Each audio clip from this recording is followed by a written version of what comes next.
নমস্কার বন্ধুরা, আজকে আমরা আর একটা নতুন বিষয় নিয়ে আলোকপাত করতে এসেছি। সেই বিষয়ের নাম শিক্ষা ব্যবস্থা।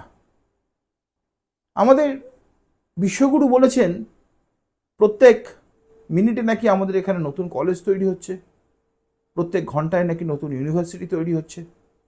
একটু তাকিয়ে দেখুন আমাদের শিক্ষার হার আর বেকারত্বের হার গত 75 বছরের স্বাধীনতার মধ্যে আজকে বেকারত্ব সর্বাপেক্ষা বেশি। যদি তাকিয়ে দেখেন, বলা হয়েছিল প্রত্যেক বছর 2 কোটি করে চাকরি দেবে, তাহলে 11 বছর 22 কোটি। চাকরি কোথায়?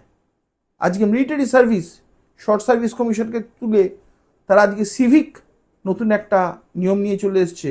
4 বছরের জন্য তারা বানাচ্ছে অগ্নিবীর।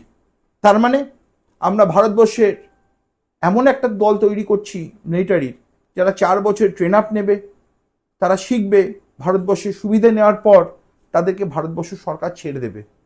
ভেবে দেখুন, সমস্ত জিনিস আপনি 4 বছর ধরে সিস্টেমটা জানলেন, শিক্ষা নিলেন, তাদের মাধ্যমে তাদের বেকারত্বে রূপান্তরিত করলেন। সেই বেকার আগামী দিন কোনো মিলিটারি অর্গানাইজেশনের পার্ট হিসেবে ভারতবর্ষের ইন্টারনাল সিকিউরিটিকে ব্রিচ করবে না, এই ভাবনা কোথা থেকে আপনি ভাবেন? ভেবে দেখুন একবার।